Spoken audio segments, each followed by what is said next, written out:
So, discuss natin tong problem sa conjugate beam, no? Solve for the deflection at point C. So, ibig sabihin, sa free end, no? So, dito, solve muna natin yung support reaction natin, RA and R. So, dito, ang gagawin ko lang is, kasi pag ginaro natin yung conjugate beam yan, di ba, magiging ganito siya. Okay? Nagiging fixed tong free end, then ito magiging internal hinge. Okay? So, parang dalawang segment siya. So, ang gawin na lang natin yung reference dito ay yung point B. So, meaning itong reaction sa D, kahit huwag natin siyang i-solve kasi dyan yung gagawin kong reference sa conjugate beam. Okay, so kahit yung RA na lang. So, ibig sabihin, para makatipid ng step, mag-moment na lang tayo sa B. Tama? Ay siya moment sa B is equal to 0. Para makuha natin yung RA. Reaction sa A. Minus 30. Ito mabilis lang naman to. Statics lang naman siya. 5 times 3 is equal to 0. So, solving for RA, okay, wait lang, input lang natin yan.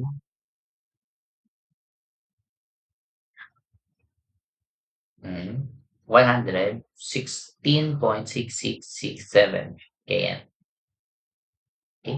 Now, drawing natin yung ating conjugate beam. Kaya urong ko lang natin ito dito. Conjugate beam natin, no, moment by parts lang tayo with respect to B. Okay.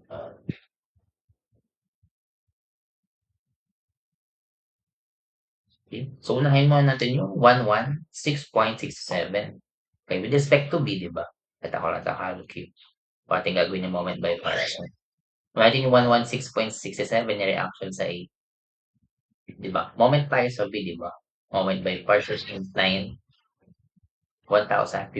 So, pag ganito siya. Okay? Ito ating A, B, and C. 1,050. Then, upward. Okay? Ayan. Okay na yan. Next is, itong 30 kilonewton. Okay, buwan tayo sa B, moment by parts. 30 times 9 times 9 over 2. Okay, 1,215. But take note, second degree na yan. Kasi di ba 0 degree to? Okay, plus 2 lagi yung degree niya pag nasa conjugate beam. So, second degree na siya. Okay. Okay, so we have 1, 2. Sige. Ayan natin. Ito yung nasa B. Second degree siya. Parabolic yan, no? 1, 2, 1, 5.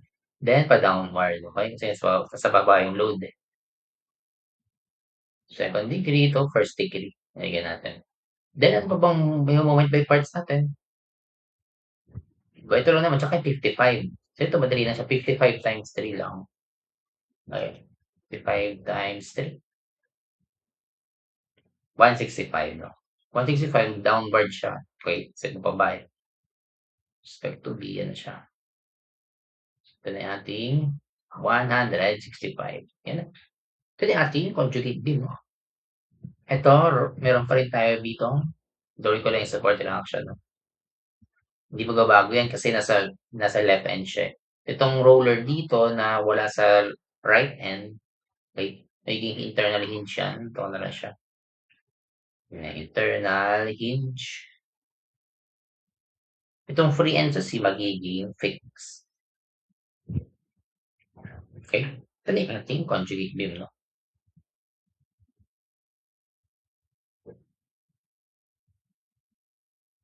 Beam.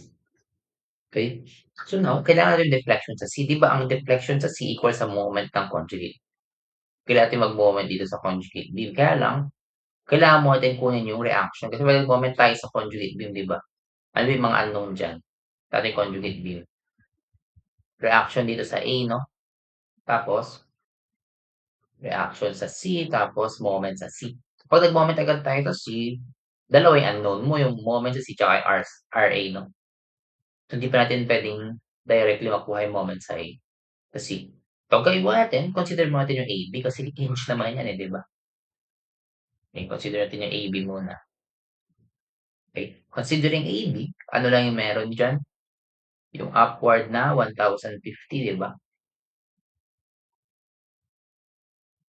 Tapos, RA, Then yung second degree curve na 1,215.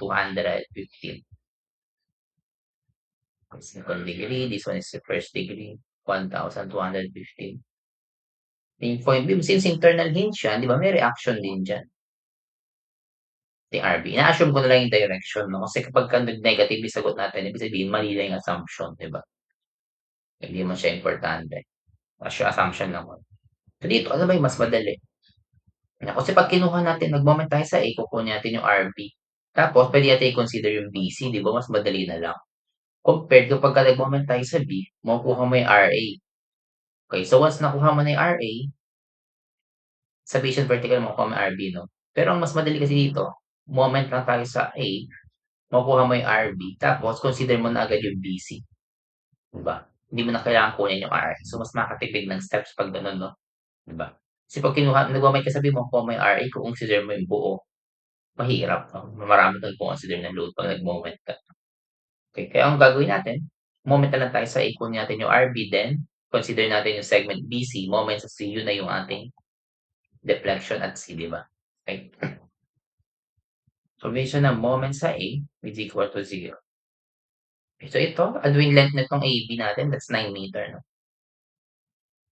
Okay. So negative 1/2. Clockwise positive na lang ulit. 1,050 times 9 times 9 times 2/3, no? Yan. Plus, ito second degree na siya, so 1/3, di ba? 1,215 times 9 times 9 times 3/4, di ba? Plus 9 RB equal to 0. Okay, sige, lagyan ko na lang ng dimension to. Di kaya lang, no? Ito ay 9 meters. Okay, so now, kung makukuha natin yung reaction sa point B, lang natin yan, no? Negative 1/2, 1,050 times 9 squared, pwede naman yan, times 2/3, then plus 1/3,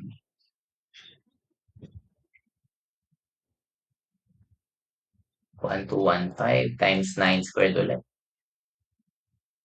3/4 plus 9 RB x, no, is equal to 0. Shift solve natin yan, ano yung makukuha? 416.25.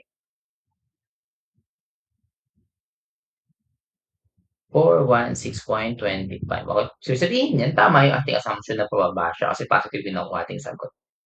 Okay. So, now, diba? Consider na lang natin yung BC. Diba? Kasi may nakuha na tayo, ano eh. Diba? RB. Pag consider mo yung BC, segment BC. Okay. Ito lang yung meron ka, diba? Triangle. 165. Ito ay ilan to? 3 meters, no? Lang. Ito yung point C mo. Assumption ulit, RC. Then, assumption natin na pag ganito. Kasi pag ganito, downward yung ano, deflection. Okay, okay.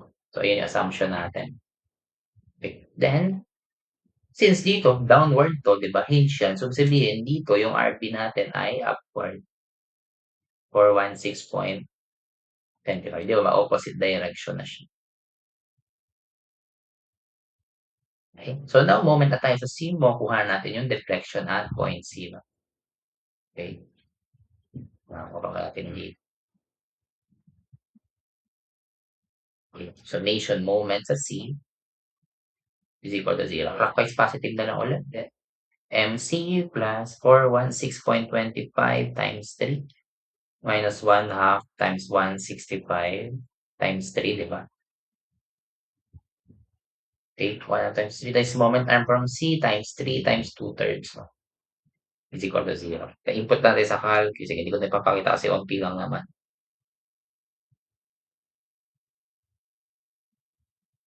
Ilan yan? Okay, MC mo ay nag-negative yung sagot. Input lang yan, 75.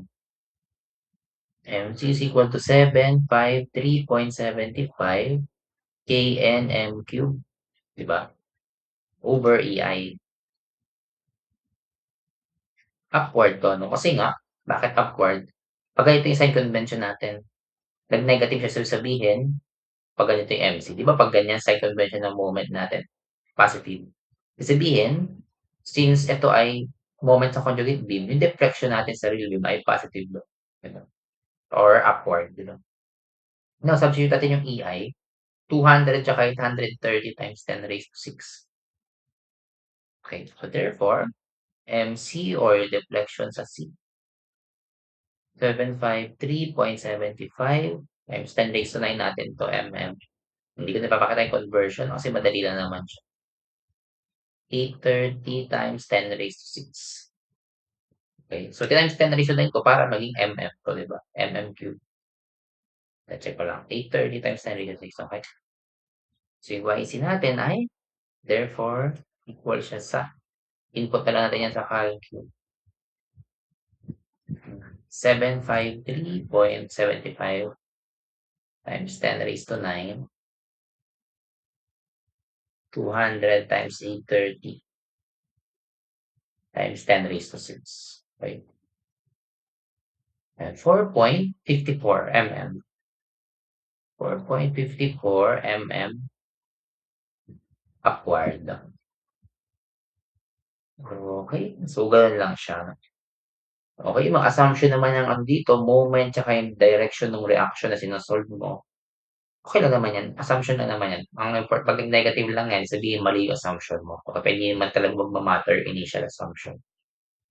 Okay, so gano'n lang natin siya sinolve. Okay, so ganyan lang yung pagkuha ng deflection at any point using conjugate beam method. Okay, so yun lang. So thank you.